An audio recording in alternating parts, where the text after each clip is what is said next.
This is Why People Don't Do Their Jobs, Episode 60, What Happened Next?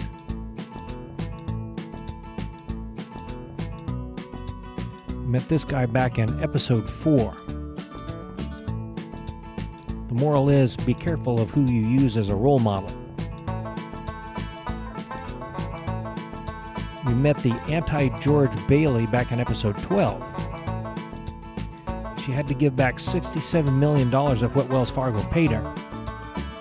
Wells Fargo, in the meantime, has been fined $3 billion for various mortgage issues. The inevitable class action lawsuit due to fake accounts is still pending. They're closing 800 banks and retreating from 4 states to cut costs. Elon Musk from Episode 42.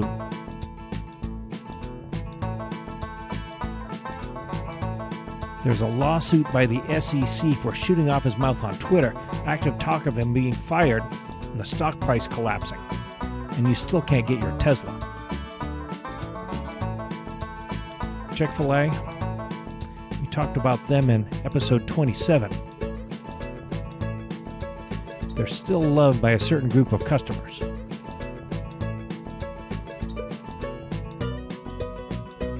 So much so that Scott Pruitt, fired as the head of the EPA because of corruption, tried to use his political influence to get a franchise for his wife. This guy, from Episode 19, still has his job as VP of guests sleeping in their cars. This guy, in the meantime, is still staying in other properties. There's now been over 7,500 in hotel stays since then. The cost to that company is now over 100 times their incremental profit from selling my room. This guy, Eddie Lampert, from Episode 48. The stock price is now less than $1.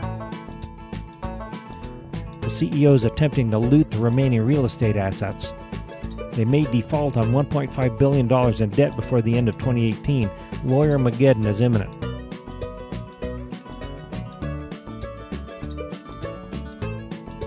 Episode 34, the new Uber CEO is not really any better than the old CEO.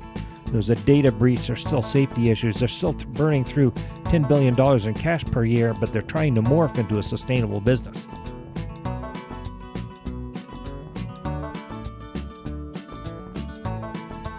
Episode 46, Santa is still running a toxic workplace, and employees are practicing dentistry without a license.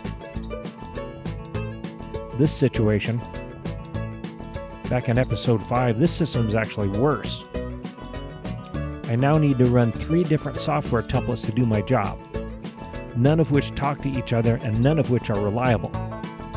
And nobody fixed the button that scrolls off the top of the screen. The bottom line, people still don't want to change. People still don't do their jobs. This has been a presentation of ISO-help.com. Here's our YouTube channel. Thanks.